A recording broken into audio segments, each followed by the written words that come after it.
자, 오늘 우리 주신 하나님의 말씀은 빌립보서 2장 12절에서부터 16절 말씀입니다. 설교 제목은 창립 52주년 성냥불 한 개로 어둠은 물러간다입니다.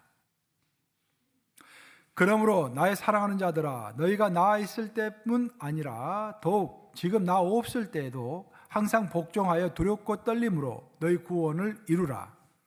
너희 안에서 행하시는 이는 하나님이시니 자기의 기쁘신 뜻을 위하여 너에게 소원을 두고 행하게 하시나니 모든 일을 원망과 시비가 없이 하라. 15, 16절 합독합니다. 시작. 이는 너희가 흠이 없고 순전하여 어그러지고 거스르는 세대 가운데서 하나님의 흠 없는 자녀로 세상에서 그들 가운데 빛들로 나타내며 생명의 말씀을 밝혀 나의 다름질이 헛되지 아니하고 수고도 헛되지 아니하므로 그리스도의 날에 내가 자랑할 것이 있게 하려 함이라. 살으신 하나님의 말씀입니다. 종교개혁 도시인 스위스의 제네바에 가면은 여러 작품들이 그 도시에 있는데 그 중에서 가장 대표적인 작품 중에 하나가 종교개혁 기념비라고 하는 작품입니다. 칼빈이 제네바에서 이제 종교개혁을 실행을 했기 때문에 그 칼빈의 탄생 400주년을 기념해서 제네바 대학 부지 내에 길이가 100m이고 높이가 10m, 굉장히 크죠. 그 100m와 10m 그 넓이와 높이 사이에 대리석을 쭉 깔고 거기에다가 동상 10개를 세웠습니다. 그 동상 한가운데 4개의 동상이 함께 붙어 있는데 제일 앞에는 파렐의 동상이 새겨져 있습니다. 파렐은 제네바에서 최초로 종교개혁을 실행했던 사람이고 칼빈을 제네바로 초청한 사람입니다. 그 다음에 칼빈의 동상이 있고 그 옆에는 칼빈의 수제자이며 가장 칼빈이 사랑했던 후계자인 이제 베자의 동상이 바로 옆에 있습니다. 베자는 칼빈이 창립한 제네바 대학교 초대 총장을 역임했던 사람입니다. 그리고 마지막에 존 낙스의 동상이 있습니다. 존 낙스는 스코틀랜드 사람이었지만 칼빈의 초청을 받아서 제네바로 와서 제네바에서 영어로 영국 사람들 향해서 영어로 미니스트를 했던 그런 사람인가 동시에 제네바에서 임무를 끝내고 자기 나라 스코틀랜드로 돌아갔을 때 거기에서 정식으로 스코틀랜드 장로교회를 시작한 것입니다. 장로교회 뿌리는 스코틀랜드 장로교회이기 때문에 실제로 장로교회를 창립한 사람은 존 낙스라고 보면 되겠습니다. 이렇게 10개의 동상이 있고 그 한가운데 4개의 동상이 크게 있는데 그 4개의 동상 양옆에 라틴어로 3마디 글자가 적혀져 있습니다. 포스트 테네브라스 룩스라는 말이 적혀져 있는 것입니다. 포스트라는 것은 후에라는 뜻이고 테네브라스라는 것은 어둠이라는 뜻이고 룩스 하는 것은 맨룩스다. 우리가 이제 빛을 측정할 때 룩스라는 표현을 쓰잖아요. 룩스, 빛이라는 표현입니다. 그래서 문자적으로 해석을 하면은 어둠 후에 오는 빛이라는 것이 문자적인 해석이지만 그래서 의역을 하면은 아무리 큰 어둠이 온다고 할지라도 나중에 빛이 오면은 그 어둠은 물러간다 그런 말입니다. 아멘 하십니까 여러분? 놀라운 말씀이죠. 제네바가 캐톨릭을 배척하고 프로테스탄트 개신교 신앙을 받아들이려고 했을 때 전쟁이 일어났습니다. 종교개혁은 1517년 마틴 루터가 95개조 반박문을 비텐부르크 성교회 앞에 붙임으로 종교개혁이 시작됐는데 그로부터 19년 후에 1536년에 베른 제국이 제네바 자유도시를 침략해 들어왔던 것입니다. 그래서 온 제네바 시민들이 모여서 회의를 했습니다. 우리가 죽기를 각오하고 이 도시를 지키자. 그리고 이 도시를 독립도시로 만들어서 영원한 개신교 정신을 가지고 프로테스탄트 정신을 가지고 살아가자. 그러면서 온 백성들이 제네바에 있는 그 어린아이들까지 다 힘을 합쳐가지고 전쟁에 나서서 결국 그 전쟁을 승리로 이끕니다.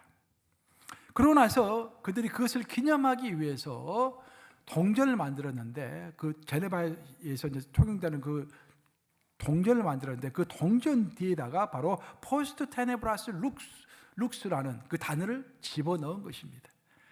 앞으로 어떤 오름이 온다고 할지라도 이제 우리가 그러고 나서 그 전쟁이 끝나고 나서 얼마 있지 않아서 제네바가 우리는 이제부터는 프로테스탄트 도시다, 자유도시다라고 선포를 했는데, 이제 이렇게 선포를 하고 났으니 얼마 지나지 않아서 어마어마한 반대 세력들이 우리를 공격해 올 것이다. 하지만 그 어떤 어려움, 그 어떤 어둠이 온다고 할지라도 포스트 테네브라스 룩스, 이것만 기억하자. 큰 어려움이 온다고 할지라도 우리 자신이 하나의 성냥불 같은 그런 불이 되어 있다고 한다면 어둠은 반드시 물러간다. 반드시 성령은 우리를 도우신다라는 것을 기억하자라고 해서 아예 화폐에다가, 자주 쓰는 동전에다가 그 글자를 새겨 넣은 것입니다. 미국은 모든 동전에 뭐라고 적혀져 있습니까? In God we trust라고 되어 있죠. 지폐에도 그 말이 다 적어졌습니다. 그러고 보면은 미국은 대단한 나라예요.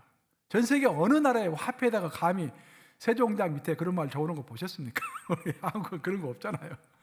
세계에서 그 어느 나라가 감히 In God we trust라는 말을 적을 수 있겠습니까? 미국은 대단한 나라라고 생각합니다.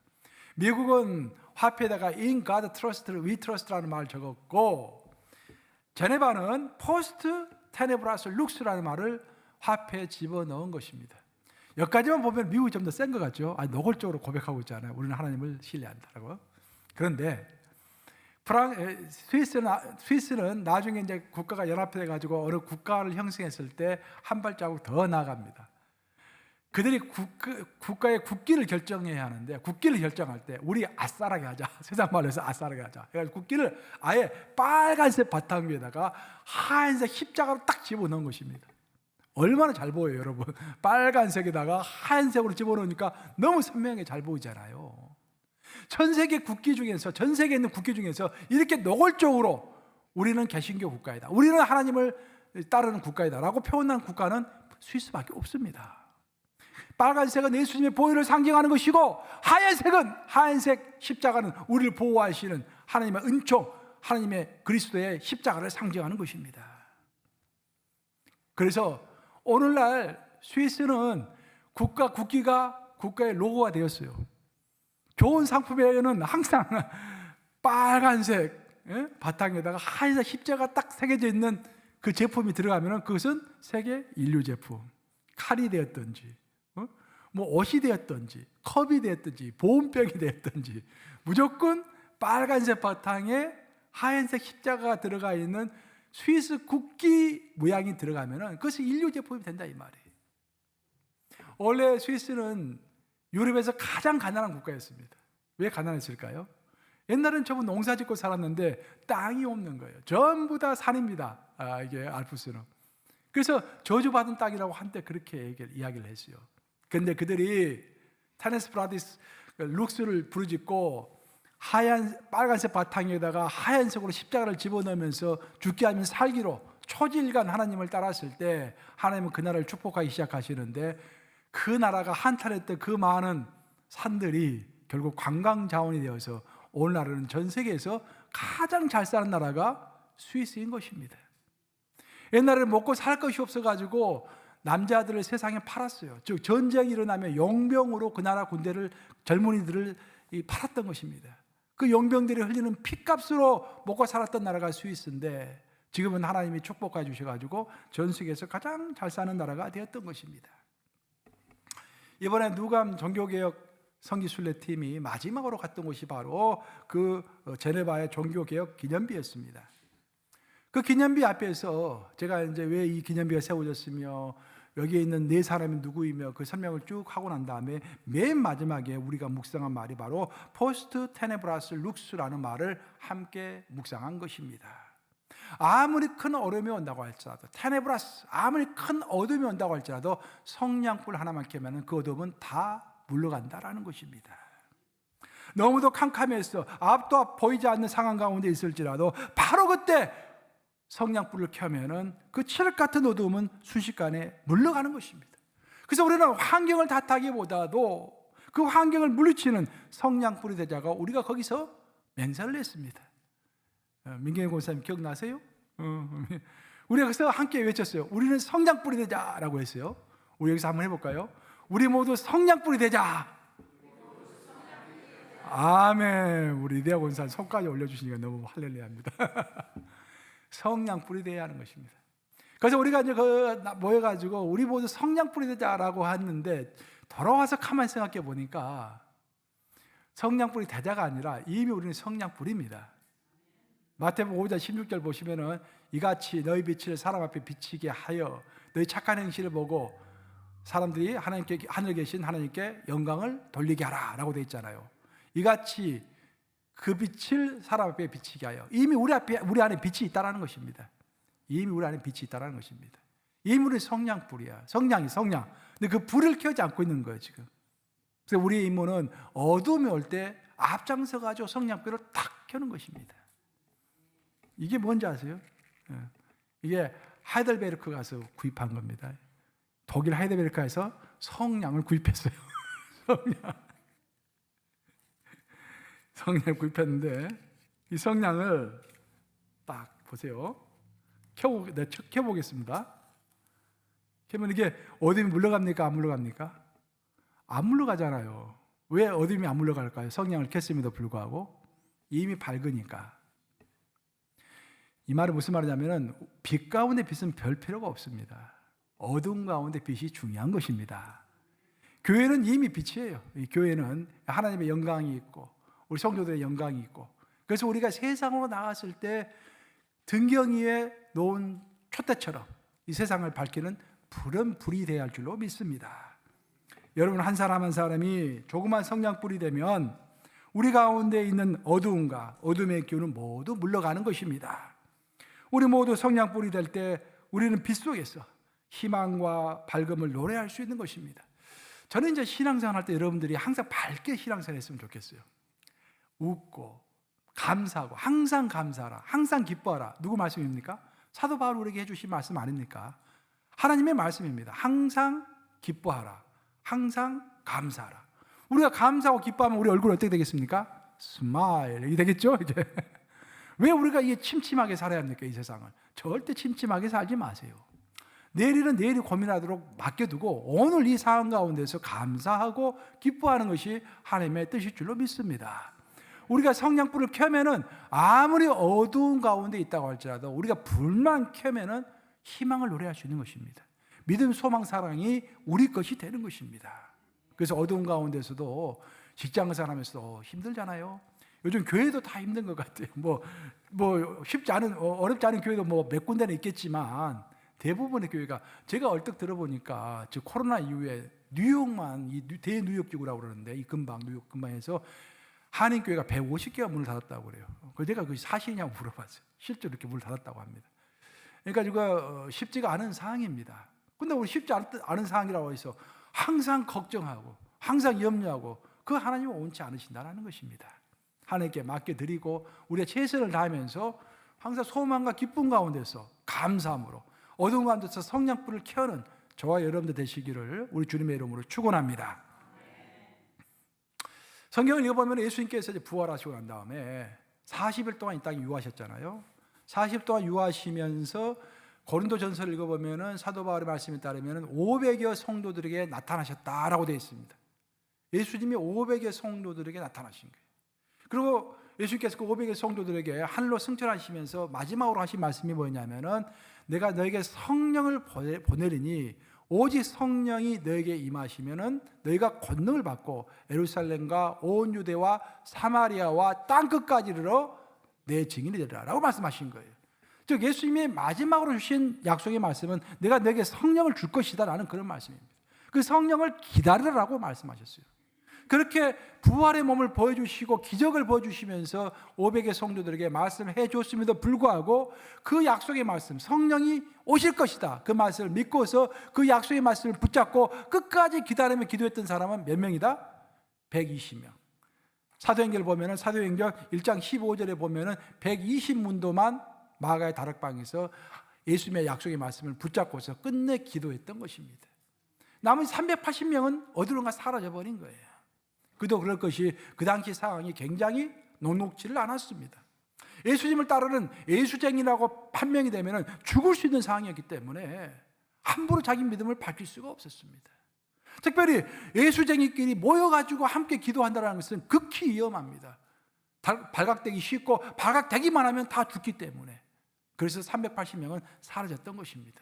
하자 그 120명은 예수님의 그 약속의 말씀, 성령을 너희에게 보내주리라 라는 그 약속의 말씀을 성냥불처럼 붙들고서 그 말씀, 그 약속의 말씀이 성냥불이 되어서 끝까지 초지일간 모여서 함께 기도했던 것입니다.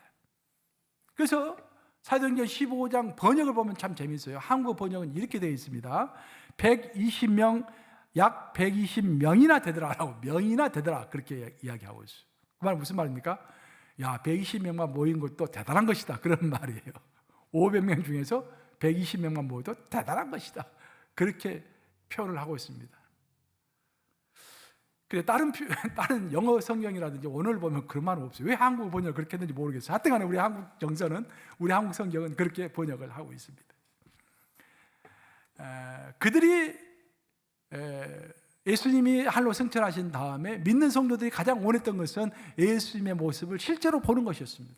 그 예수님이 내 곁에서, 우리 곁에서 우리를 보여주는 것을 그들이 가장 기대했습니다. 근데 예수님은 딱 40일만 그들과 함께 하시고 다시 하늘나라로 승천해서 올라가신 것입니다. 그리고 한 가지만 남겨놓은 것입니다. 약속의 말씀만 남겨놓은 것입니다. 그래서 아브라함도 마찬가지고, 다윗도 마찬가지고, 요셉도 마찬가지고, 사도 바울도 마찬가지고, 우리도 마찬가지고, 우리가 붙잡고 살아가는 것은 약속의 말씀일 줄로 믿습니다. 그 약속의 말씀이 어두운 가운데 빛이 되는 것입니다. 그 약속의 말씀이 그 칠흑 같은 어두운 가운데서 우리가 켜는 성냥이 되는 것입니다. 바로 거기에 모여있던 120문도는 위험에도 불구하고 함께 모여서 초일간 그 약속의 말씀만 붙잡고서 계속 기도했을 때 드디어 그 카이로스의 시간, 하나님의 시간이 됐을 때 성령께서 하늘로부터 땅에 내리시면서 각자에게 임하셨다라는 놀라운 이야기가 사도행전에 나오고 있죠. 그리고 그들은 드디어 초대교회를 시작한 것입니다. 사랑하는 여러분, 우리 뉴욕 감리교회가 세워진 지 벌써 52년이 되었습니다. 아마 정확히 제가 알 수는 없겠는데 뉴욕에서 뭐 한 두세 번째, 서너 번째 오래된 교회가 아닐까 저는 생각을 해요. 하나님의 섭리 가운데서 사람을 세워서 교회를 세우실 때는 하나님의 뜻이 분명히 있는 것입니다. 하나님은 뜻이 없이 하시는 일이 없습니다. 그래서 함석헌 씨는 뜻으로 본 한국 역사라는 책을, 그 유명한 책을 썼잖아요. 뭐 함석헌 씨의 신학을 떠나서 또 뭐 본받을 만한 면도 있으니까 그 함석헌 선생이 쓴 대표적인 저작이 뜻으로 보는 한국 역사. 한국 역사가 이렇게 흘러오는 데는 하나님의 뜻이 있다는 것입니다. 그래서 한국 역사뿐만 아니라 세계 역사도 마찬가지고 우리 개인의 역사도 마찬가지입니다. 뉴욕 감리교의 역사도 마찬가지다 그런 말입니다. 어떤 하나님의 뜻이 있다라는 것입니다. 우리 믿음의 선배들은 그 하나님의 뜻을 그때 분별하면서 나름대로 최선을 다했고 우리 선배들이 열심히 했기 때문에 오늘의 우리가 있는 것입니다. 그럼 오늘 우리는 무엇을 해야 할 것인가? 우리도 마찬가지로 하나님의 뜻을 물어봐야 하는 것입니다. 주님, 오늘은 내가 어떻게 해야 합니까? 내일 가지신 하나님의 뜻은 무엇입니까? 10년 후에 하나님께서 우리가 어떤 방향으로 가기를 원하십니까? 저는 새벽기도 시간에 주로 하는 것이 이제 기도할 때 꼭 빠지지 않고 하는 것이 항상 하루 일과를 점검합니다. 하나님께 기도하면서 주님, 오늘은 내가 누구를 신방해야 되고, 오늘 좀 어떤 이집사님 오늘 교회 또 안 나오셨네요. 3주 안 나왔는데 어떻게 전화를 해야 할까요? 전화는 부담스러워할까요? 아버지 어떻게 해야 할까요? 물어보는 그런 시간을 스케줄 가지고 쭉 하는 거예요. 이게 하나님의 뜻을 묻습니다. 하나님의 무엇을 원하시는지. 그러면서 우리는 하나님의 뜻을 물으면서 그 뜻을 분별해 가면서 전진해 가는 것입니다. 기독교 신앙은 아주 심플합니다, 여러분. 기독교 신앙은 자전거 신앙이라고 생각하시면 돼요. 자전거는 앞으로 굴러가지 않으면 옆으로 넘어지잖아요. 자전거는 뒤로 후진할 수 없습니다. 또 앞으로 가지 않으면 넘어집니다. 자전거가 살 길은 오직 앞으로 전진하는 길밖에 없어요. 아니면 멈추든지. 멈추면 넘어지는 것이고, 우리 신앙이라는 것이 예수님이 재림하시는 그날까지 끝까지 달려가는 것입니다. 그래서 사도 바울이 그렇게 고백하고 있잖아요. 빌립보서 3장 12절부터 14절 말씀 우리 함께 같이 읽어보겠습니다. 시작. 내가 이미 얻었다 함도 아니요 온전히 이루었다 함도 아니라 오직 내가 그리스도 예수께 잡힌 바 된 그것을 잡으려고 달려가노라. 형제들아, 나는 아직 내가 잡은 줄로 여기지 아니하고 오직 한 일, 즉 뒤에 있는 것은 잊어버리고 앞에 있는 것을 잡으려고 표대를 향하여 그리스도 예수 안에서 하나님의 위에서 부르신 부름의 상을 위하여 달려가노라. 사도 바울은 달려간다라는 거예요. 언제까지? 예수님 재림하시는 그날까지. 무엇을 향하여? 표대를 향하여. 표대가 무엇입니까? 표대는 아주 거창하게 이야기할 수도 있고 복잡하게 이야기할 수도 있는데 아주 심플하게 적나라하게 이야기하면 우리의 표대는 구원이고 천국이고 상급일 줄로 믿습니다. 이 세 가지인 거예요. 아주 심플하게 이야기해서 구원을 주님 앞에서 확증받는 것, 생명책에 내 이름이 써져 있는 것을 확인하는 것, 구원. 그리고 두렵고 떨림으로 구원을 이루어가는 것, 그렇죠? 그리고 내가 천국에 들어가는 것, 영원한 삶을 거기서 하나님과 누리는 것, 그리고 하나님 앞에서 착하고 충성된 종아 잘했다라고 우리가 행한 대로 하나님으로부터 상급 받는 것, 이 세 가지인 거예요. 이것을 너무 쉽게 이야기하면 좀 무식하게 들리기 때문에 그것을 막 포장해가지고 신학적으로 포장해서 거창하게 이야기하는 것입니다. 하지만 다 요약하면 세 가지예요. 구원과 천국과 상급인 것입니다. 이 세 가지를 향하여 우리가 달려가는 것입니다. 거기에 대해 사도 바울은 우리가 한 가지 더 생각해야 한다고 했습니다. 그것은 뭐냐면은 뜻이 하늘에서 이루어진 것처럼 땅에서도 이루어져야 하기 때문에 하나님의 뜻은 하늘에서는 이미 통일되었습니다. 그래서 하나님을 대항하는 무리들이 다 쫓겨났습니다. 하늘은 온전히 하나님의 세상입니다. 하지만 이 땅은 그렇지 않아요. 이 땅은 아직도 하나님을 따르지 않고 하나님을 거역하는 자들이 많은 것입니다. 그래서 뜻이 하늘에서 이룬 것 같이 이 땅에서도 이루어지도록, 즉 하나님의 나라를 확장하는 것, 그것이 또한 우리의 표대가 돼서 나가야 한다라고 사도 바울은 우리에게 가르치는 것입니다. 이로써 우리가 이 땅을 살아갈 때 우리의 표대가 되어야 할 것은 네 가지가 되겠죠. 첫째는 구원의 확증, 구원. 두 번째는 천국, 세 번째는 상급, 네 번째는 하나님의 나라인 것입니다. 이 세 가지, 이 네 가지를 실행해 갈 때 사도 바울은 내가 표대를 향하여 계속해서 달려간다고 했습니다. 멈추지 않는다 그런 말이죠. 초지일관한다 그런 말입니다.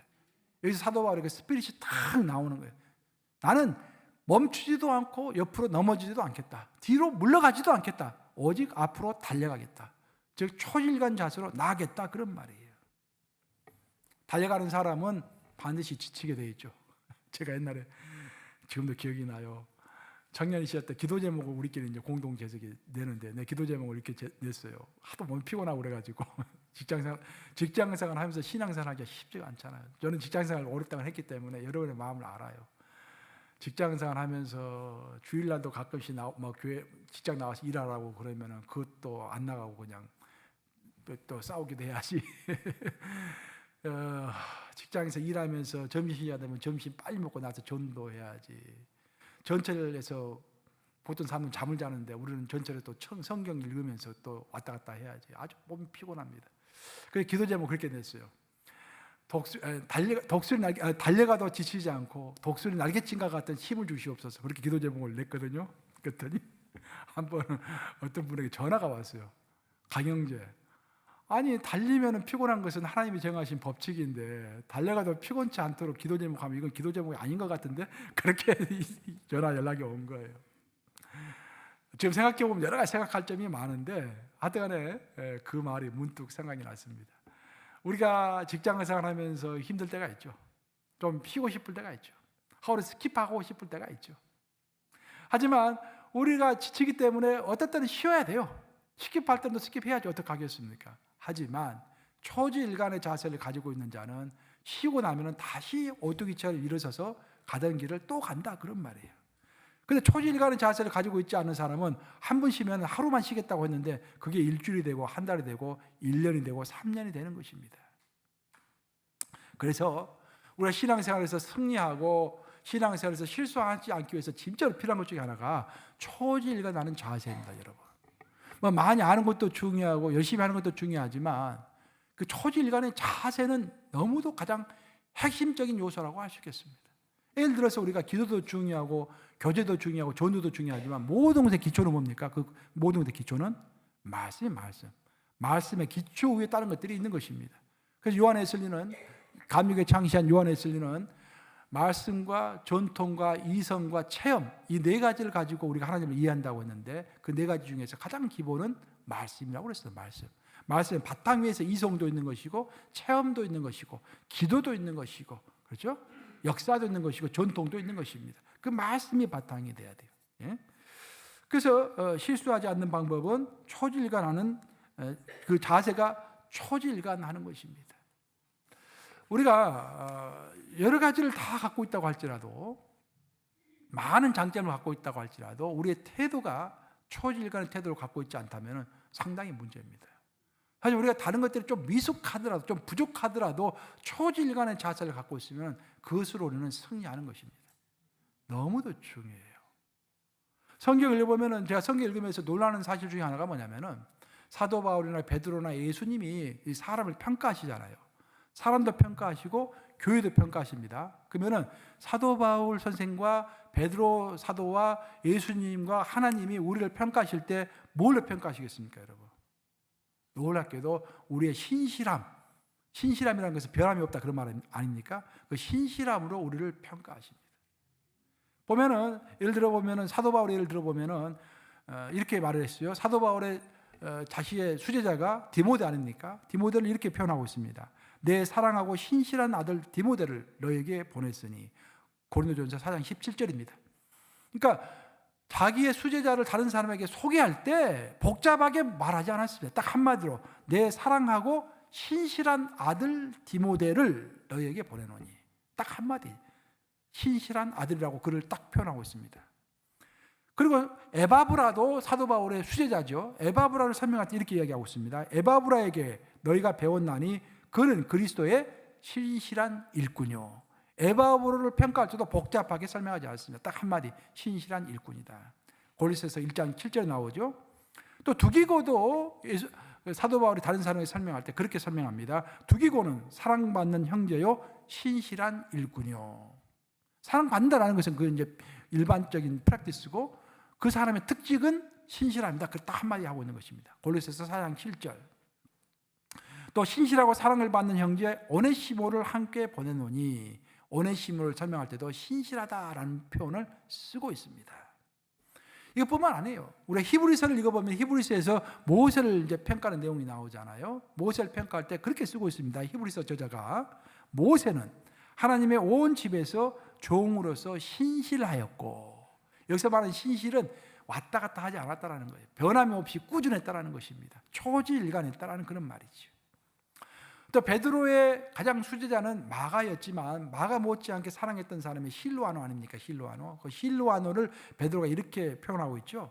내 신실한 형제를 형제로 아는 실로아노로 말미암아. 실로아노를 딱 한마디로 평가했는데 신실하다라는 거예요.